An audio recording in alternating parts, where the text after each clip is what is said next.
Bapak Mama umat Tuhan yang diberkati dalam nama Tuhan Yesus Kristus, sekali lagi selamat hari Minggu dan salam. Nah, keras begitu baru enak. Kan orang Alor tuh keras-keras ya.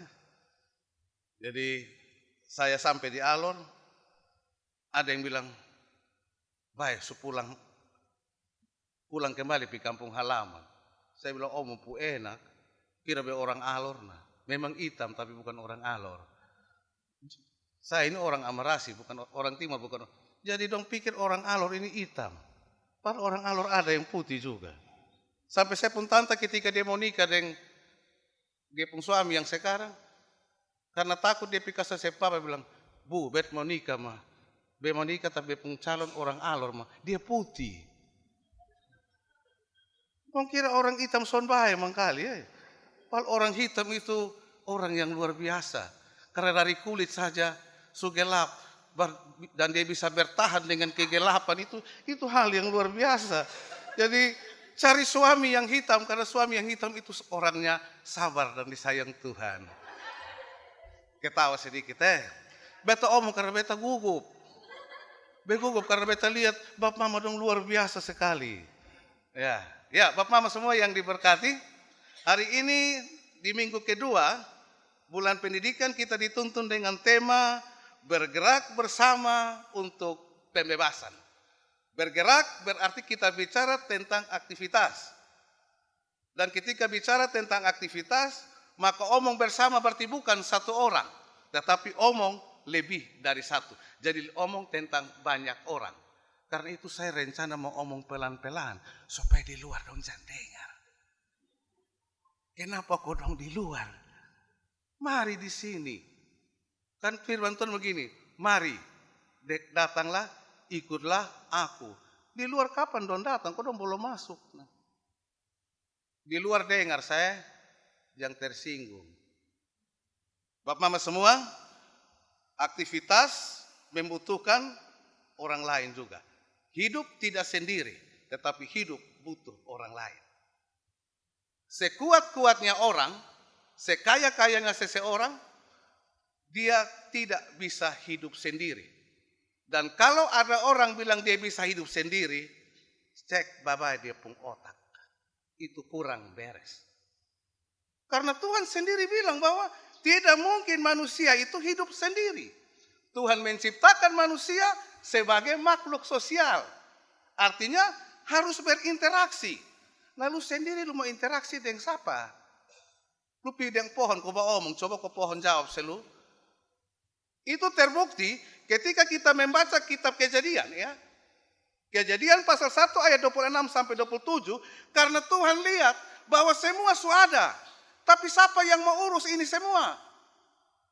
Pohon suada, sapi suada, babi suada, ayam suada, katak suada, ikan juta berapa, tapi siapa yang mau urus? Siapa yang mau kelola? Siapa yang akan menikmati? Tidak ada.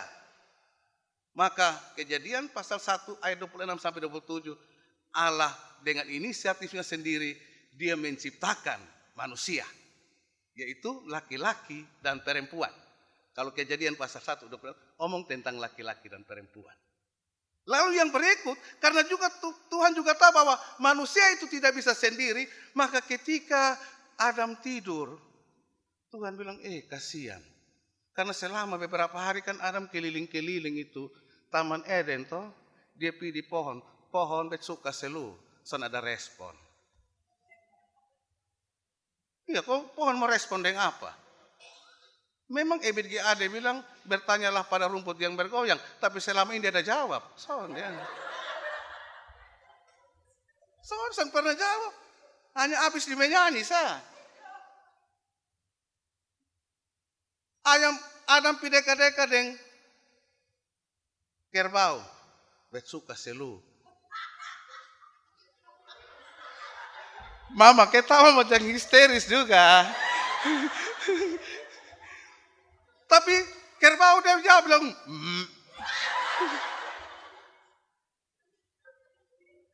Bap Mama kalau ketawa tuh awet muda.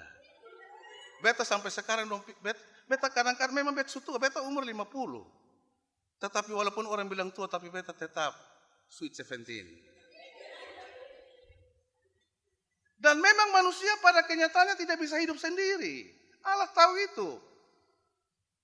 Maka Allah menciptakan seorang untuk mendampingi Hawa.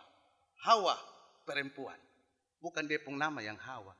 Yang sekarang dia pun nama Hawa. Tapi dulu itu Hawa itu perempuan. Maka ketika Hawa ada, kalau orang nikah bilang begini, wih Adam pun senang.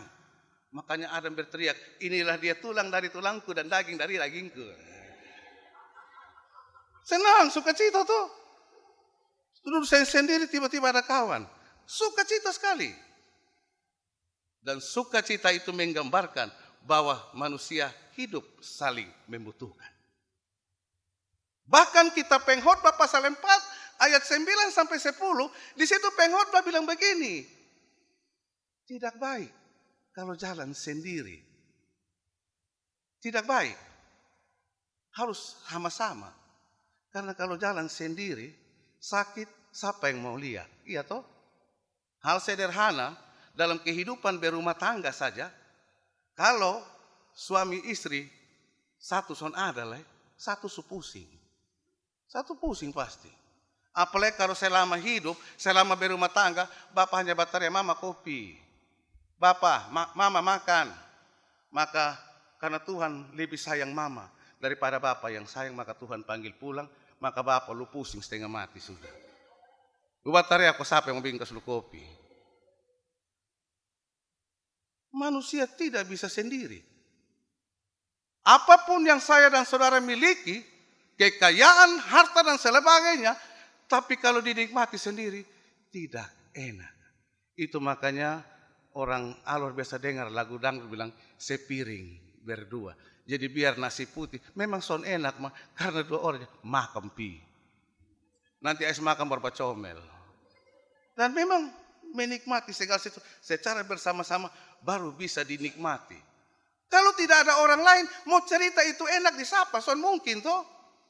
Lupi makan ikan bakar juga, tapi pulang ke cerita ke diri sendiri buat apa? Tidak ada arti. Segala sesuatu tidak akan ada arti kalau kita hanya hidup sendiri. Karena itu Allah membuat manusia dan menciptakan manusia sebagai makhluk sosial. Karena itu jangan makan puji kalau kotong punya sesuatu. Jangan makan puji kalau kotong kuat. Jangan merasa diri paling hebat kalau kita punya segala sesuatu. Karena memang tipe manusia sekarang, kalau dia punya sesuatu dia akan bilang gini, lu sapa besapa. Nah, itu toh? Iya. Omong juga dia bilang, lu omong pi. Lu omong dulu begitu. Oh, so nanti lu mati, lu kubur lu diri sendiri baik. Saya pun jemaat itu saya bilang, jangan terlalu bagaya. Lu majago, lu mati, so mungkin lu kubur lu diri. Orang yang kubur selu. Mah hidup makan puji. Jadi hidup itu jangan terlalu makan puji. Apapun yang saya dan saudara miliki, kita harus sadar apa yang tidak kita miliki ada pada orang yang akan hidup bersama dengan kita. Karena tidak ada manusia yang sempurna. Semua manusia, firman Tuhan, engkau punya keterbatasan dan kekurangan. Karena itu terimalah satu dengan yang lain. Hargailah satu dengan yang lain. Tapi pada kenyataannya Bapak Mama semua yang diberkati, memang saat ini kita hidup bersama. Tapi mari kotong jujur. Dalam kebersamaan hidup kita hari ini, mari kita coba menghitung kembali hari-hari hidup kita. Berapa banyak waktu yang nyata kita hidup bersama. Orang kalau ketemu lewat media di alam maya, kalau kita hitung kembali Bapak Mama, hidup di alam maya lebih banyak daripada hidup di alam nyata. Dan teknologi membuat orang-orang lebih gampang untuk menyendiri. Diam-diam di kamar, prinsipnya yang penting video call. Biar bajau juga pikir tenang karena bisa video call. Tapi sekarang kalau suami istri bajau, mama bilang, bapak baik kok. Bapak bilang, baik. Kemarin saya pun istri telepon. Bilang, ini bapak, pak subeli ini kain kok. Saya bilang, sudah. Subeli kasih mama ini kain satu. Wih bapak terlalu baik. Ju abis dia bilang dah. Dah siapa? Jawab iya. Jadi dia bilang, nah cium dulu gini. Lu pikir begila kok cium HP.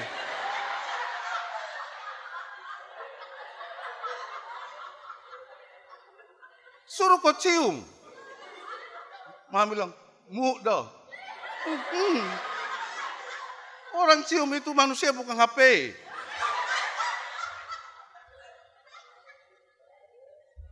Kenyataan teknologi tanpa sadar, memang kita merasa dekat. Tapi yang nyata kita jauh. Iya toh? Banyak orang menunjukkan rasa prihatinnya, tapi hanya sebatas pada dunia maya. Tidak mampu menunjukkannya pada dunia nyata. Ada saudara yang sakit, kita bilang, Tuhan, berdoa, kita berdoa dengan mengetik kata-kata lewat komentar Facebook atau mungkin lewat ini WA dan lain sebagainya. Tetapi coba suruh dia ketemu, suruh dia berdoa coba. Pasti bilang, lu gila mengkali. Kita mampu menunjukkan sesuatu yang indah, yang baik di dunia maya, tapi kita tidak mampu menunjukkan itu dalam kehidupan nyata. Kenyataannya, walaupun seseorang memiliki teman yang banyak, kerabat yang banyak dalam Instagram atau Facebook atau lain, tapi sebentar ketemu, dan dua dia, kok muka bingung kembali. Kenyataannya saja kadang begitu. Kita teman baik, berkomentar baik di dunia maya. Tapi ketika duduk sama-sama dalam dunia nyata, tunggu mulai, siapa yang memulai? Jangan bilang omong, senyum saja setengah mati. Karena takut, karena biasa kadang-kadang ada yang kayak saya, misalnya profil David Sylvester, toh, tetapi foto profil itu Ronaldo. Kan dia pemuka beda. Nah. Karena memang pada kenyataan dunia maya sering membuat kita dekat, tetapi kadang-kadang kebohongan juga terjadi. Iya toh, bisa ditimbulkan. Orang bisa prihatin dengan suasana dan keberadaan saat ini, tetapi keprihatinan itu hanya sebatas komentar pada dunia maya, tapi tidak mampu berkomentar. Kalau kita bicara tentang firman Tuhan hari ini, dibutuhkan aksi nyata. Aksi nyata. Cerita tentang orang lumpuh yang disembuhkan, ini cerita tentang aksi nyata. Maka kita diminta untuk beraksi secara nyata. Kalau omong tentang ini firman Tuhan, Bapak Mama, yang kita baca pagi hari ini, pasti Bapak Mama, kita sudah dengar berapa banyak kali. Ulang-ulang kok. Seulang-ulang dengaran. Nah itu orang lumpuh, dia pun nama siapa? Dia pun nama siapa? Kok bilang sudah dengar ulang-ulang? As itu 4 orang yang pikul, dia pun nama siapa? Son tahu? Son tahu? Jadi son tahu itu orang lumpuh yang itu 4 orang yang pikul. Son tahu orang pun nama? Sama baju son tahu. Karena memang pada prinsipnya Alkitab tidak cerita siapa itu orang lumpuh. Alkitab tidak cerita siapa itu 4 orang. Alkitab hanya menggambarkan dalam cerita tadi yang nyata adalah yang pertama, figur Yesus sendiri. Alkitab juga menggambarkan sosok figur yang mempertanyakan tentang siapa Yesus, yaitu orang Farisi. Alkitab juga bercerita tentang rumah itu miliknya siapa. Baca awal, Markus 1. Maka itu Om PU pun rumah. Om PU ada di sini. Iya, kalau nama Petrus itu kalau orang Alor dan orang Timur supaya lebih akrab panggil PU satu. Kalau panggil terus bahaya, nanti waktu jalan terus. Jadi yang jelas hanya figur Yesus, figur orang Farisi, dan juga rumah Petrus.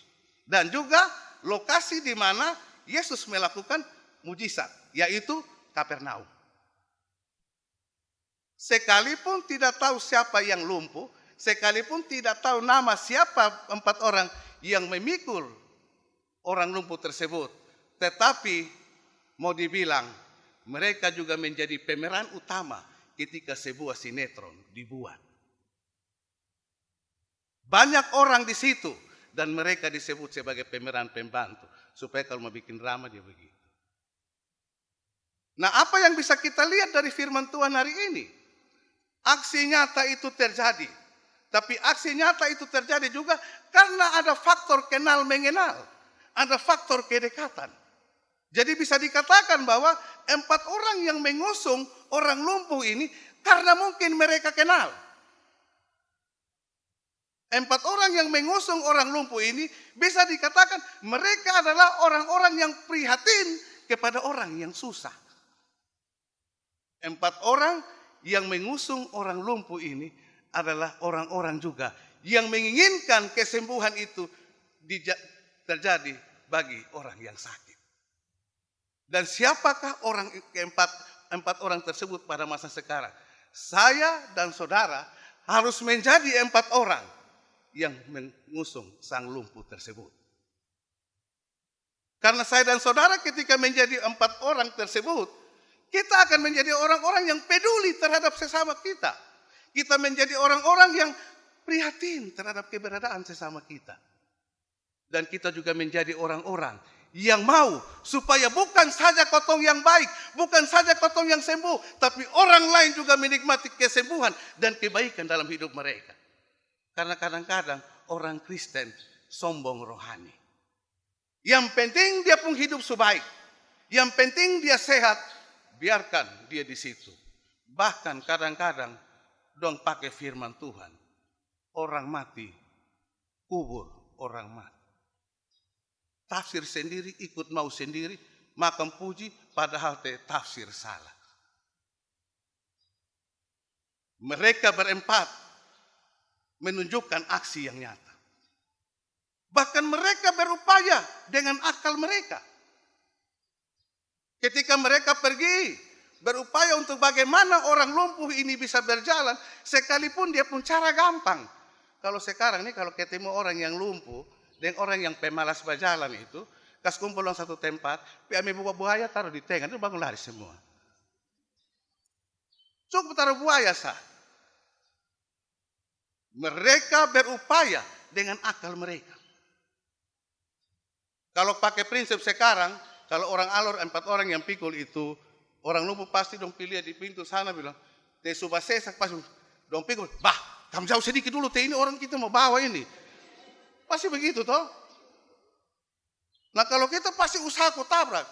Anak-anak muda ada sekarang dong mulai tipu-tipu. Awas-awas air panas, air panas, air panas.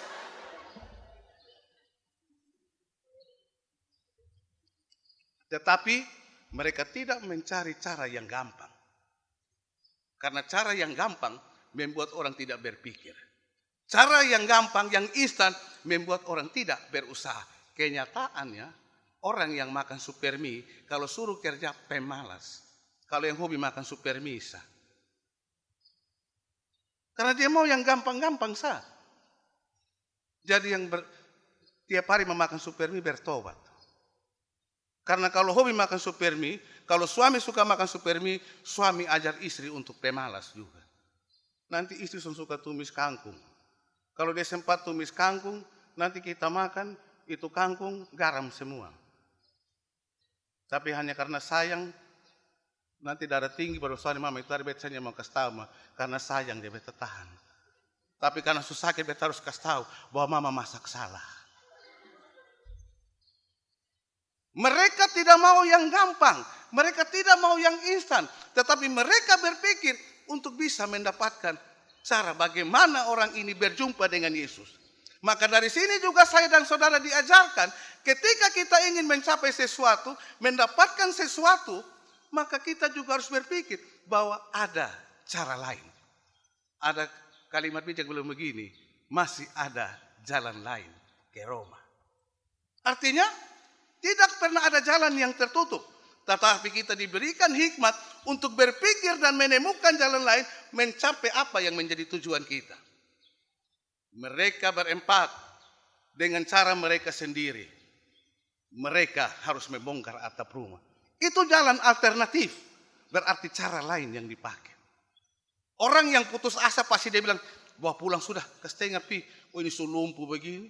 Kenyataannya sekarang banyak orang tua yang stroke. Anak-anak bilang, Bapak, terima sudah kau stroke, mau bilang apa lah? Iya toh? Mereka berupaya dengan hikmat yang Tuhan kasih. Karena punya tujuan untuk bagaimana orang yang lumpuh ini bisa disembuhkan. Karena mereka percaya bahwa Yesus bisa buat itu. Karena memang sebelum Yesus singgah di rumah itu, Yesus telah melakukan sebuah mujizat ketika ada di rumah Simon dengan menyembuhkan mertuanya. Maka itu menjadi keberanian bagi mereka. Tapi satu hal Bapak Mama semua ini berkati, ketika kita membaca teks firman Tuhan hari ini, kita bukan hanya melihat kesakitan fisik yang dialami oleh orang ini, tetapi ada kesakitan lain. Jadi orang bilang kalau kita sakit itu bukan sakit jasmani saja, tapi kita juga sakit rohani. Itu sebabnya ketika orang itu diturunkan dari atap dan berjumpa dengan Yesus, maka yang disembuhkan pertama bukan jasmaninya, tapi yang disembuhkan Yesus lebih dahulu adalah rohaninya. Dengan cara Yesus mengampuni dosanya.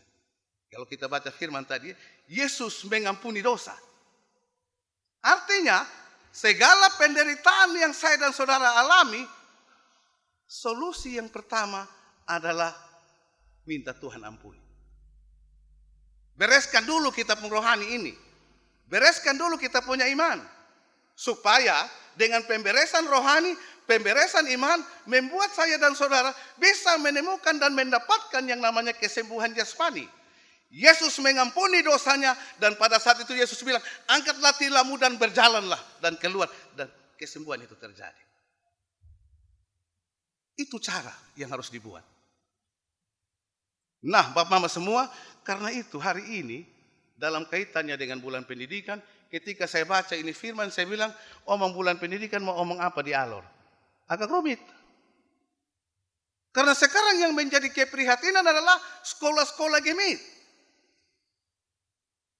Sekolah gemit adalah sekolah pertama yang menaruh pendidikan di bumi ini.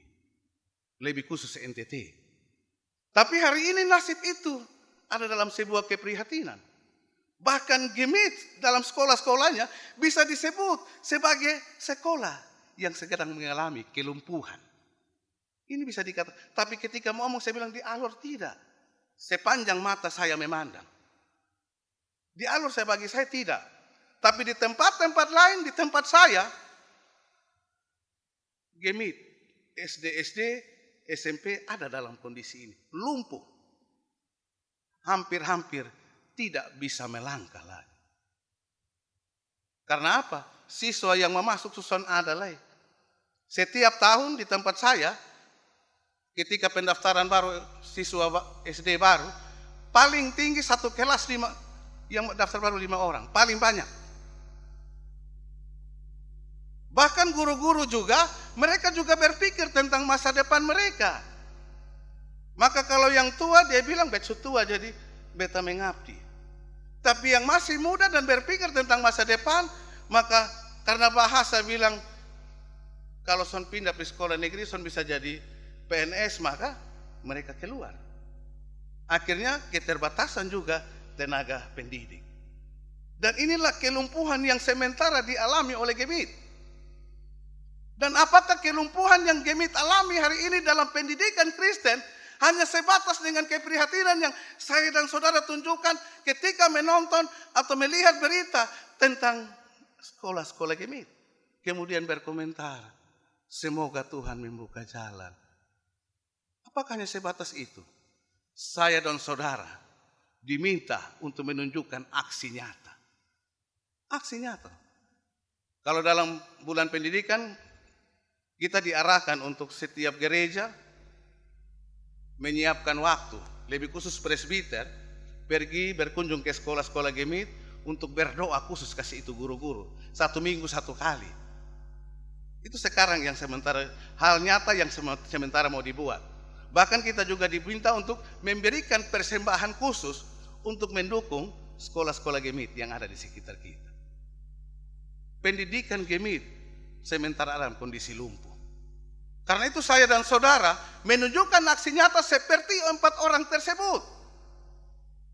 Cari jalan keluar, alternatif lain untuk bagaimana gemit pendidikannya bisa kembali bertumbuh.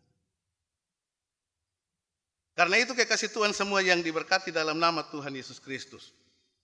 Kalau orang lumpuh ini Yesus bilang angkat tilammu dan berjalan, dia berjalan. Maka supaya sekolah Gemit bisa kembali menampakkan wajahnya dan bisa berjalan seperti biasa, maka kita sebagai orang-orang yang hidup saat ini, kita melanjutkan itu dengan aksi nyata kita bagi pendidikan Gemit saat ini. Bukan hanya sebatas keprihatinan kita. Tidak menjadi sesuatu yang salah kita menunjukkan keprihatinan kita lewat dunia maya. Tetapi dunia maya tak mampu mengubah sesuatu. Dunia nyata adalah aksi nyata kita sendiri. Dan itu dampaknya lebih besar. Selain itu juga Bapak Mama semua yang diberkati, setiap kita juga diarahkan untuk bagaimana mendukung dan membuat sekolah Gemit itu menjadi sekolah yang lumpuh. Dengan cara yang pertama tadi sudah berdoa, memberikan berkat yang kita miliki, tetapi juga menyiapkan anak-anak kita menjadi pendidik di sekolah-sekolah Gemit. Bahkan mungkin diri kita sendiri kita beri untuk itu. Dan kader-kader Gemit juga dilanjutkan dalam pendidikan di sekolah-sekolah Gemit. Karena mau dibilang bahwa pendidikan menjadi tujuan pertama Gemit dalam pemberitaan Injil. Karena ketika Gemit melakukan itu, Gemit berpikir, kalau pendidikan bukan menjadi tujuan utama, bagaimana firman itu bisa diberitakan? Kalau yang tahu baca hanya pendeta. Maka pendidikan menjadi tujuan utama. Dan pendidikan itu yang membuat sampai hari ini Gemit bertumbuh. Pendidikan itu juga yang membuat sampai hari ini orang-orang Gemit bertumbuh dalam iman mereka. Karena itu setelah kita kembali dari tempat ini, mari kita berbenah diri dan kembali menunjukkan. Tetapi ingat, bukan menunjukkan keegoan kita dengan cara bilang, sudah kamu yang di Kupang nanti urus yang di Kupang, kami urus yang di Alor sini. Tidak, bukan begitu juga. Kita omong Gemit, berarti kita omong semua. Bukan hanya omong tentang Alor, bukan hanya omong tentang Rote, tetapi berbicara tentang pendidikan dalam lingkup gereja Masihi Injili di Timur. Karena itu kekasih Tuhan semua yang diberkati, dalam bulan pendidikan ini, maka kembali pada tema bergerak bersama untuk pembebasan. Pendidikan menciptakan yang namanya pembebasan. Bebas dari yang namanya buta huruf, salah satu tuh bebas dari buta huruf. Bebas dari berbagai hal yang tidak diketahui. Pendidikan membuat saya dan saudara bisa menikmati dan tahu apa yang harus dibuat dalam kehidupan yang dipercayakan. Sehingga kita bisa bertumbuh dan kita bisa sehat. Bukan hanya sehat jasmani, tetapi kita juga menjadi orang-orang yang sehat secara rohani. Karena ada orang yang mampu menunjukkan, ada orang yang sehat jasmani tapi rohaninya sakit. Ada orang Kristen juga yang rohaninya sehat tetapi jasmaninya sakit. Ora et labora, berdoa dan bekerja. Berarti secara rohani maupun jasmani harus berjalan bersama-sama. Ada orang yang hanya mau berdoa.